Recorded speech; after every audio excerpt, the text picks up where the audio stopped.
오늘 이제 부활론입니다. 자, 이 말씀은요, 선생님께서 성경을 100번, 200, 300, 400, 자, 어디까지 갈까요? 1000, 2000 계속 읽으시면서 보화를 캐내듯 그렇게 해서 이 비밀을 푼 말씀이에요. 이 부활의 말씀은 귀하다는 거, 그 가치를 알고 꼭 들어야 된다, 이렇게 말씀해 주셨어요. 퀴즈. 기독교는 땡땡의 종교입니다. 답이 요 안에 있는데. 예수. 기독교는 예수의 종교다? 부활. 기독교는 부활의 종교.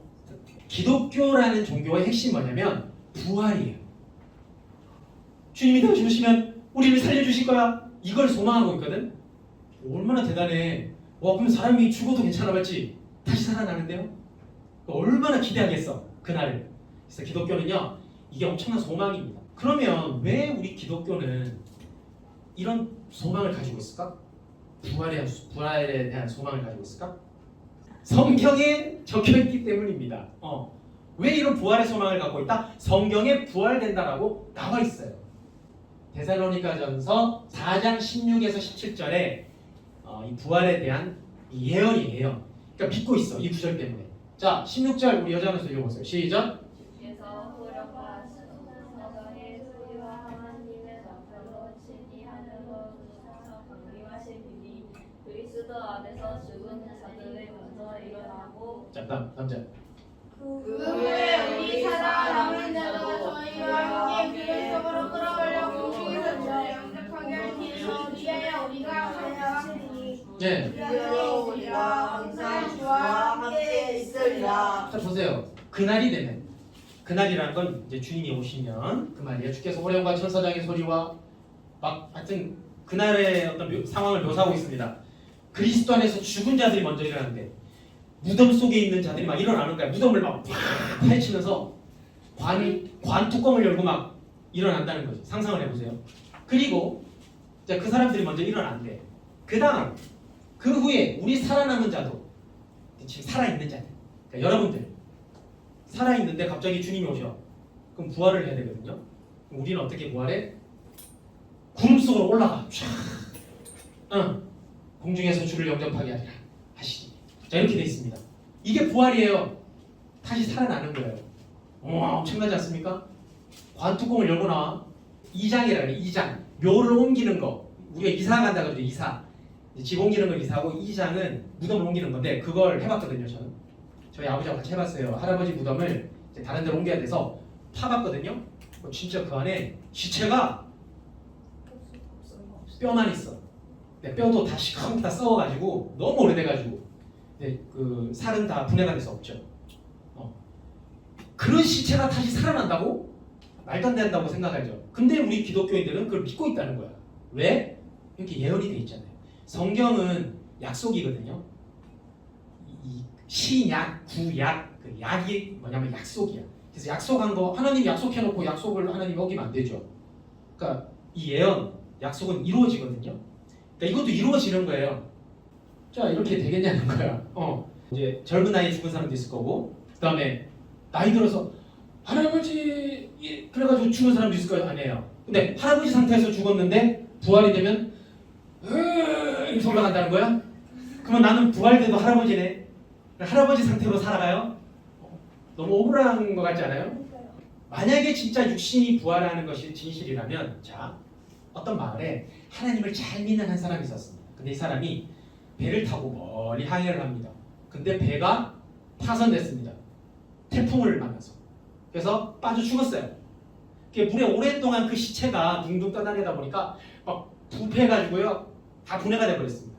그거를 크릴새우 알죠? 크릴새우. 네. 크릴새우 한 막 수만 마리가 와가지고 그걸 다 나눠 먹었습니다. 그러더니 갑자기 흰 수염고래가 와서 그 크릴새우를 다 먹어버렸습니다. 근데 바다가 오염돼서 고래가 또 죽었네요.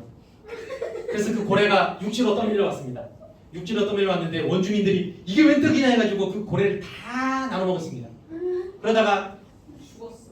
그 고래를 너무 소독도 안 하고 그냥 막 먹는 바람에 원시들이 다 죽어버렸어요. 그 오염돼서 식중독 걸려서 다 죽어버렸어요.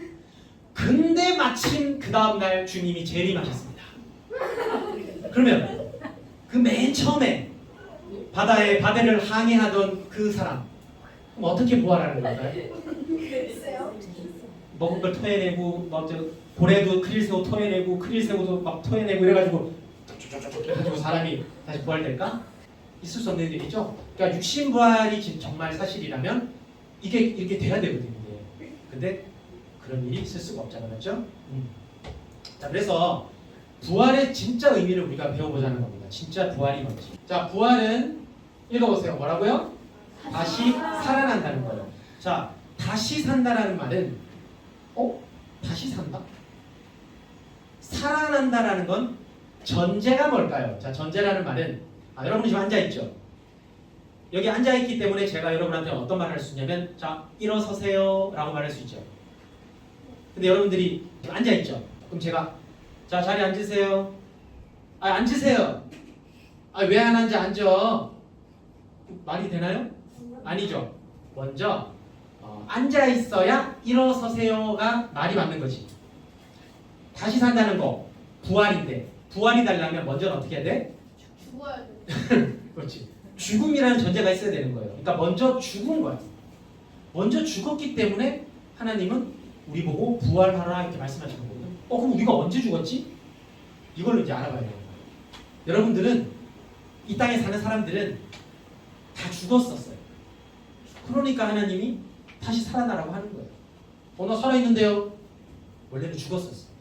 자, 성경에 도대체 이 죽음이 어디서부터 왔는지 이제 볼 겁니다. 어디서부턴가 죽음이 시작됐기 때문에 하나님은 살아나라, 부활하라 말씀하시는 거거든. 이해되죠? 무슨 말인지? 성경에 최초로 죽은 사람이 있습니다. 누굴까요? 아담과 하와. 내 강의안을 훔쳐갔나? 그렇죠. 평소에 이제 설교나 말씀들 잘 우리가 듣고 기억하고 있어서 그런 거예요. 그렇죠. 아담과 하와입니다. 아담과 하와는 태초에 그러니까 인류의 조상이 아니라 알죠 여러분? 종교의 조상입니다. 그 당시에 원시인들이 엄청 많았습니다. 우가 하면서 막 원시인들이 엄청 많았는데 그 중에 아담과 하와를 하나님이 뽑은 거지. 그래서 이제 하나님하고 소통하게 된 거죠. 종교의 조상이죠. 근데 이들이 하나님의 말씀을 지키지 않고 약속을 어기는 바람에 이들이 죽었습니다. 그러니까 하나님의 역사 가운데 처음으로 죽은 사람이에요. 그게 아담과 하와라는 거예요. 자, 선악을 알게 하는 나무의 실과는 먹지 말라 했는데 이들이 먹었죠. 그리고 나서 어떻게 됐습니까? 따먹고 나서 오래 살았습니다. 그렇죠? 이렇게 해야 되는데 선악 따먹고 오래오래 살았죠. 930세를 살고 죽었다. 이건 여러분 알죠? 그때 당시는 사람들이 저렇게 오래 살았나? 지금보다 한 10배는 살았네요. 그때 왜 저렇게 살았을까요? 저 시대는 한 달이 1년이라서 이제 단위 날짜 계산을 다르게 했어요. 달 시계봤거든. 달이 1년에 12번 변하거든요. 모양이 한 번 변하면 그 1년 친 거야. 그래서 우리가 한 살 먹을 때 이 사람들은 12살씩 먹는 거야. 그래서 930을 12로 나누면 한 70몇 살밖에 안 나옵니다. 지금하고 비슷해요. 자, 어쨌든 이들이 그걸 따먹고요. 죽기는 죽었습니다. 근데 생각해봐. 원래 사람은 한 번 태어나면 죽는 거 아니에요? 그 상식이죠. 자, 보세요. 선악과를 그걸 먹든 안 먹든 인간은 뭐야? 원래 한 번 태어나면 무조건 죽는 거야. 근데 하나님은 왜 그 선악과를 따먹는 날에는 죽으리라 라고 말씀하셨을까요?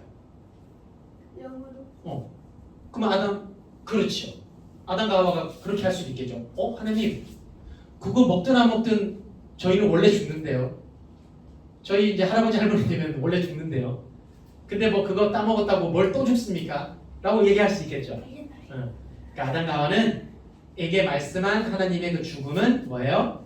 영적 죽음이라 그렇다는 겁니다. 자, 다시 읽어보세요. 시작. 범죄하는 그 영혼은 죽을지라. 네. 성경은 항상 하나님 입장에서 영적인 말씀이 원래 근본이에요. 그러니까 육에 해당되는 말씀도 있는데 항상 영에 해당되는 게 먼저 나와야 돼요. 그래서 하나님은 영혼의 죽음을 이야기했어요. 그러니까 어떤 죽음 이야기하면 영적인 죽음을 이야기하는 것들이 많아. 그래서 범죄하는 그 영혼은 죽을지라 이렇게 말씀하신 거예요. 그러니까 아담과 하와도 그 영이 죽은 겁니다. 알겠죠? 영이 죽었다는 게 뭘까요? 자, 그림을 볼까요? 육의 죽음은 밑에 보이죠? 우리 육신이 영혼하고 다 분리가 되는 거야. 그래서 육은 죽고 영혼, 혼과 영이 합쳐져서 영혼은 하늘로 가는 거야. 알겠죠? 육은 땅에 묻히겠죠. 이게 육적 죽음. 이건 누구나 나이가 들면 나죠? 다 이제 숨을 거두게 되죠? 자, 근데 영의 죽음은 뭐예요? 어디와 어디가 끊겨? 하나님과 하나님과 우리 사이. 그것도 우리의 영. 우리의 영은 스마트폰 있는 친구들 많죠? 와이파이가 안 터지면 어떻게 됩니까? 할 수 있는 게 적어지죠. 그렇죠. 데이터가 엄청 나가겠지. 이게 영의 안테나가 와이파이야. 그러니까 하나님하고 소통하려면 이 영의 와이파이가 쫙 끝까지 쫙 다 차 있어야 되는데 이게 희미한 거죠. 그러니까 아담과 하와는 하나님의 말씀을 듣지 않고 죄를 지므로 이게 딱 끊어진 거예요. 하나님하고 소통이 안 돼요. 다리가 끊어지면 여러분 인천공항 가봤습니까? 인천공항 가려면 다리를 건너가야 되거든요. 인천대교나 영종대교를 건너가야 되는데 다리가 끊어져. 그럼 어때요? 못 건너가는 거죠. 우리와 하나님 사이에 다리가 끊어진 거예요. 영적으로 죽은 거예요. 그러니까 하나님하고 소통이 안 되죠. 교통이 안 되는 거예요. 아담 보이죠? 그래서 구약은 어떻게 됐냐면 아담과 하와가 죄를 지음으로 인해서 아예 무덤이 되어버렸습니다. 구약 전체 4,000년이 무덤이 되어버렸어요. 영적으로 죽은 무덤. 그런 시대가 됐어요. 위에 보면 영이 새카맣죠? 하나님하고 딱 관계가 끊어진 거예요. 오고 갈 수가 없습니다. 이런 상태로 구약 역사가 쭉 4,000년이 막 흘러갑니다. 자, 그러면 그 상태로 그대로 두면 될까요? 영이 죽었는데 그럼 하나님이 뭘 자꾸 말씀하셔도 알아듣지도 못하고요. 하나님하고 이게 안 통하잖아. 그래서 하나님은 이대로 두고 볼 수 없어서 어떻게 했느냐? 구약에 얘기해보세요. 선지자 어떻게? 정답. 선지자를 통해서 외치셨습니다. 오, 맞아요.